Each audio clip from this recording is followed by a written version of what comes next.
Hello students, welcome to Ashwamedh Vidyalaya. Myself Surekha Patel and we'll continue our chapter number 3. In the previous video we have to be studied about the establishment of United Nations.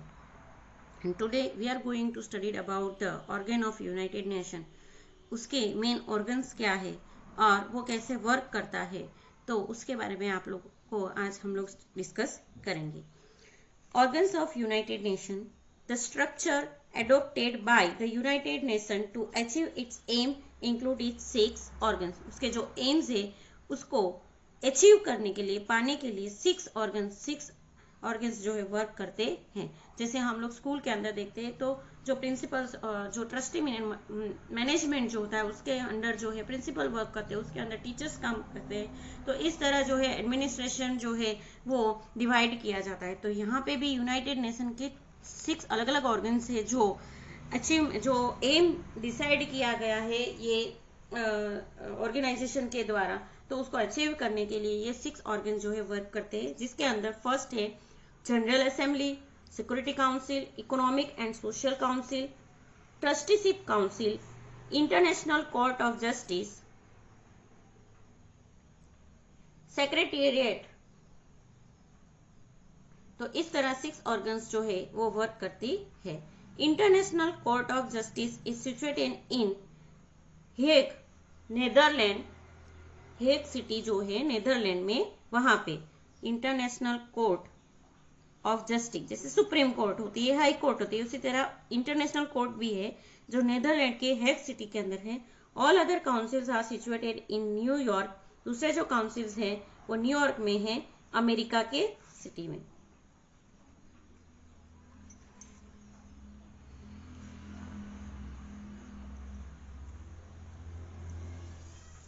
New York के अंदर United Nation का जो main office है वो भी establish है. तो New York के अंदर बाकी जो काउंसिल है वो वर्क करते हैं. Activities of organ of United nation. चलो यूनाइटेड नेशन के द्वारा क्या क्या वर्क किया जाता है उसके बारे में देखते हैं. सबसे पहले general assembly. The biggest organ of the United Nation is the general assembly. It includes the representative of all members nation, जिसके अंदर सारे जो सभी जो मेंबर्स नेशन है उसके रिप्रेजेंटेटिव को इंक्लूड किया जाता है. Every nation can send maximum 5 representative to this. जिसके अंदर जनरल असेंबली के अंदर जब भी मीट होता है तो उसके अंदर हर एक नेशन जो है वो अपने मैक्सिमम 5 रिप्रेजेंटेटिव को भेज सकते हैं. But during election only 1 vote of each country is counted. लेकिन अगर मानो कि ये जो यूनाइटेड नेशन का इलेक्शन होता है उस समय रिप्रेजेंटेटिव जितने 5 भेजे गए हैं, लेकिन जो एक नेशन का एक ही वोट जो है काउंट किया जाता है. It can discuss, advice, suggest और recommended on any matter related to international relation. International relation के हिसाब से जो संबंध है उसके हिसाब से उस पर डिस्कस, एडवाइस, सजेस्ट और रिकमेंडेड का जो काम है वो किया जाता है. It accepts the budget present by the secretary general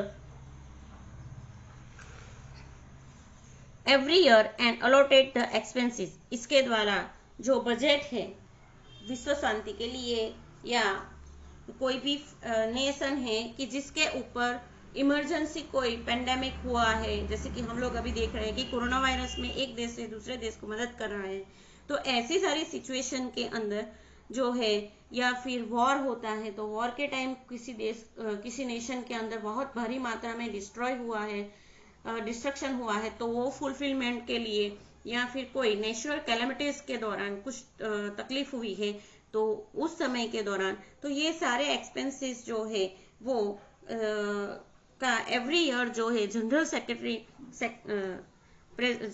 secretary of general जो है एवरी ईयर ये बजट जो है प्रेजेंट करते हैं और उसके एक्सपेंस जो है वो अलॉट करते हैं. इसके अलावा इसके अंदर ये वर्क किया जाता है कि it attempts to find solution to the economic problem of the nation, human rights, disarmament और अदर इंटरनेशनल मैटर.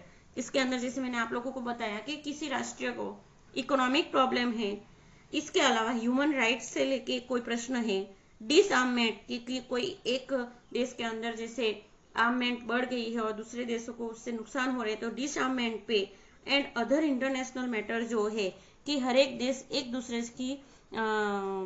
दूसरे के साथ मिलकर ब्रदरहुडली जो है ये सिचुएशन को सॉल्व करे, ऐसा वर्क जो है ये लीग के अंदर किया जाता है। Decisions are taken by 2/3 majority in general matters. मानो कि कोई एक मैटर्स है तो उसके ऊपर जो है हर एक नेशन को बोलने का चांस मिलता है, ओपिनियंस तो सारे आते हैं, लेकिन जो डिसीजन है वो 2/3 यानी मेजोरिटी जो नेशन है उसके हिसाब से फाइनल डिसीजन जो है लिया जाता है। Next organ is there security council.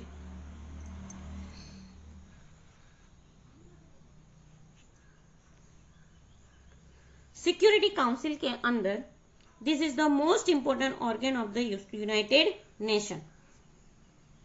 There are 5 permanent members in this which, जिसके अंदर 5 परमानेंट में टोटल हमारे 193 मेंबर्स प्रेजेंटली है, लेकिन जो 5 मेंबर्स है वो परमानेंट है, America, Britain, France, Russia and China. Other 10 countries are not permanent members, they are elected for a term for 2 years by the general assembly. बाकी 10 कंट्रीज जो है वो परमानेंट मेंबर्स नहीं है, लेकिन वो 2 ईयर के लिए इलेक्टेड किए जाते हैं जनरल असेंबली के द्वारा। This council enjoys tremendous power in order to maintain international peace and security. और ये जो पावर है वो वर्ल्ड पीस और सिक्योरिटी के लिए जो है ये काउंसिल के अंदर लोग जो मेंबर नेशन है उसको ये पावर दिया जाता है। It solve the problem and disputes of the nations peacefully though negotiation and meditations। ये जो सिक्योरिटी काउंसिल है उसके अंदर मानो कि कोई भी प्रॉब्लम और डिस्प्यूट्स है तो वो उसके अंदर शांतिपूर्ण और नेगोशिएशन बिना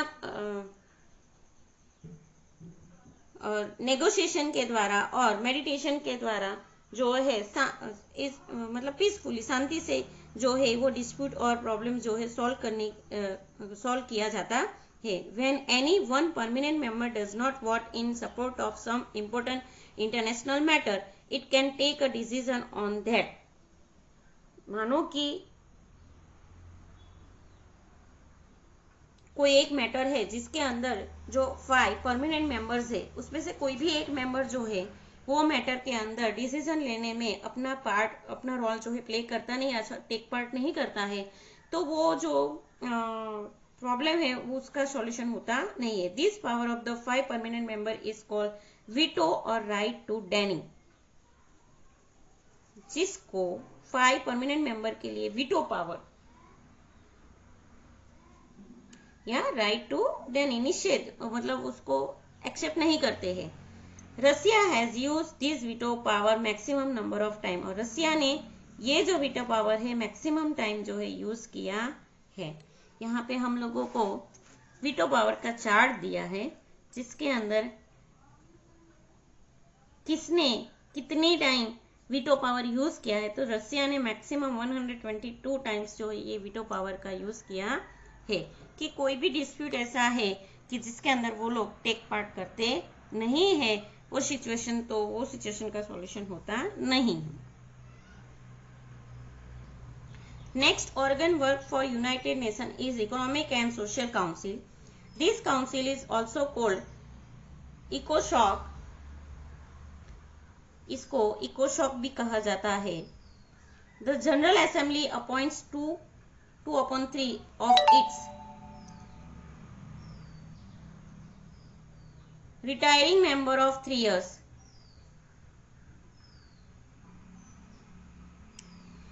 जनरल असेंबली के अंदर रिटायर्ड हो रहे 2/3 मेंबर्स को इसके लिए अपॉइंट किया जाता है। This council tries to raise the standard of living of the national of the world without any bias of religion, caste, region. ये जो काउंसिल है वो विश्व के हर एक देश जो है उसके लोगों की स्टैंडर्ड ऑफ लिविंग जो है वो इम्प्रूव हो, बढ़े, उसके लिए ट्राई करता है without on the basis of religion, caste, region, ये सारी चीजों को मान्यता दी जाती नहीं है। This council and its sub council work all over the world. ये काउंसिल और इसकी सब काउंसिल जो है पूरे विश्व के अंदर काम करती है, जिसके अंदर सबसे पहले WHO, वर्ल्ड हेल्थ ऑर्गेनाइजेशन, जो विश्व आरोग्य संस्था, हम लोग अभी ये जो वर्ल्ड WHO है उसकी गाइडलाइन जो है वो कोरोना पेंडेमिक के द्वारा फॉलो करते हैं। तो work to improve the health of people of the world, विश्व के जो लोग हैं उसकी हेल्थ सुधारने के लिए ये WHO ऑर्गेनाइजेशन जो है वर्क करता। उसके बाद IMF, इंटरनेशनल मॉनेटरी फंड, जो मनी से रिलेटेड वर्क करती है, work to establish financial stability, पैसे से रिलेटेड फाइनेंशियल स्टेबिलिटी जो है वो क्रिएट करने का काम जो है ये इंस्टीट्यूशंस वर्क करती है। यहाँ पे हम लोगों को जो इंस्टीट्यूशंस वर्क करती है अंडर द इकोशॉक, तो FAO, FAO, ILO, UNICEF and UNESCO, तो उसके जो लोगो है, एम्बलम जो है वो हम लोगों को दिए गए हैं, ये आप लोगों को ध्यान में रखने हैं। नेक्स्ट जो है, जो नेक्स्ट इंस्टीट्यूशंस जो वर्क करती है तो वो है सब काउंसिल, उसके जो सब काउंसिल काम करती है, जिसमें FAO, food and agriculture organization, help to improve agriculture production, forestry and fisheries and raise the nutrition level, nutrition level को कम करने के लिए और एग्रीकल्चर को प्रोडक्शन बढ़ाने में फॉरेस्ट डिपार्टमेंट से फॉरेस्ट्री, जो फॉरेस्ट से हम लोगों को जो रिसोर्सेज मिलते हैं, वो फिशरीज, ये सारी चीजों को जिसके अंदर इम्प्रूवमेंट लाने के लिए ये काउंसिल वर्क करती है। फूड एंड ऑर्गेनाइजेशन, इसके बाद ILO, international labour organization, labour यानी जो मजदूर होते हैं वो, works to provide right and justice to labours of the world, पूरे विश्व के वर्ल्ड को जस्टिस और हक देने के लिए ये संस्था काम करती है।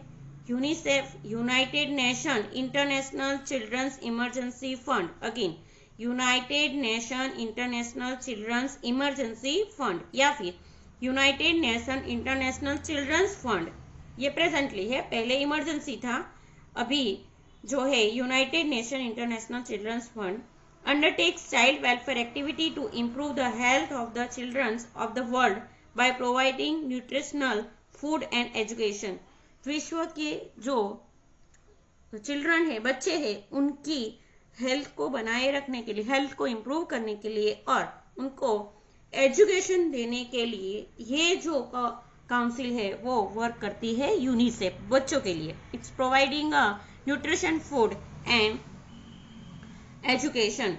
UNESCO, United Nation educational, scientific and culture organization, works to improve the cooperation between nations by removing illiteracy, raising the standard of living of people through education, providing justice, education, science and culture resource।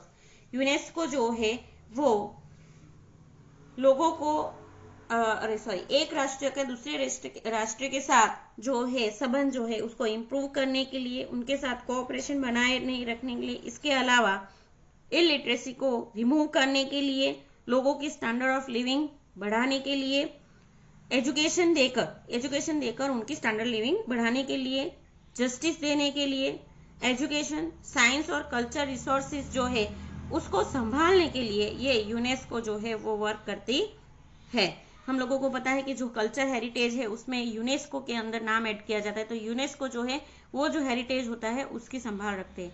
तो इस तरह ये international level पे ये सारी सब council जो है वो वर्क करती है और ये सब जो है इम्पोर्टेंट चीज है, आप लोगों के जीके के लिए भी इम्पोर्टेंट है और ये क्या वर्क करती है ये भी आप लोगों को नॉलेज में याद रखना है। Next organ is trusteeship council. There are 5 permanent member nation in this council. The representatives selected by the General Assembly are include here.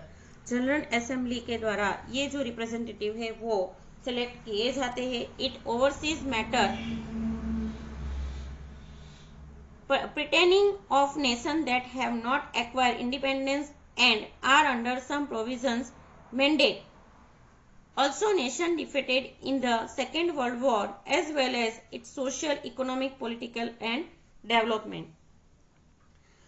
यहाँ पे जो जनरल असेंबली के अंदर रिप्रेजेंटेड हम लोगों ने देखा कि 10 जो मेंबर्स होते हैं जिसको जनरल असेंबली के अंदर सिलेक्ट किया जाता है, तो ये जो जनरल असेंबली के अंदर जो नेशन को सिलेक्ट किया जाता है वो ये काउंसिल के अंदर रहते हैं, जिसके अंदर जो ऐसे नेशन है कि जिनको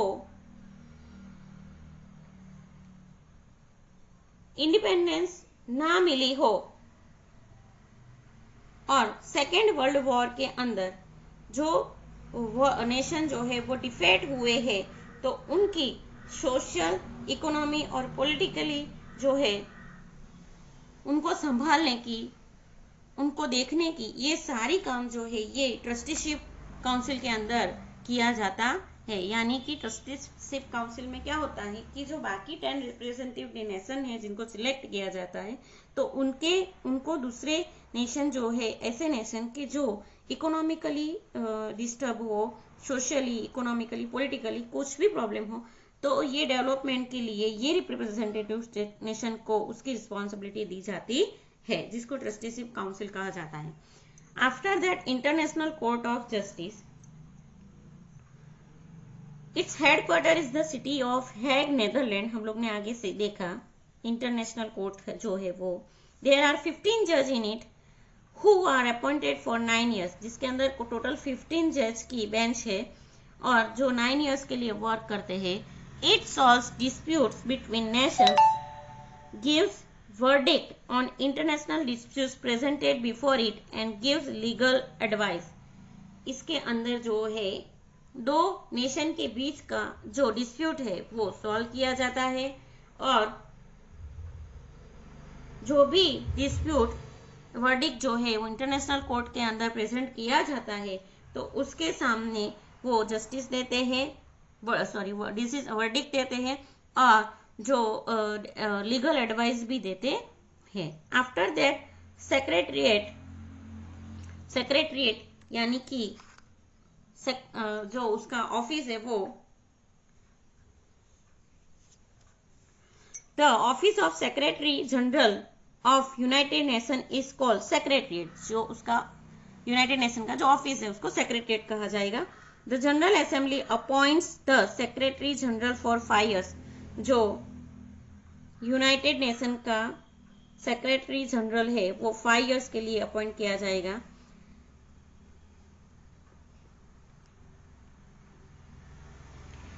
secretaries, administrators, assistants, translators and experts are also appoint to help the secretary generals. ये जो सेक्रेटरी जनरल्स की जो सेक्रेटरी जनरल की जो सीट है उसके अंदर ये सारे जो है उनको इंक्लूड किया जाता है, जिसके अंदर secretaries, administrator, assistant, translators, expert, ये सारे इंक्लूड होकर सेक्रेटरी जनरल्स जो है वो बनती है।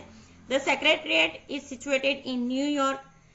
सेक्रेटरिएट जो है वो न्यूयॉर्क में है, उसका जो ऑफिस है वो। The United nation has constantly been making effort to establish world peace, world unity and to achieve the dream of universal brotherhood।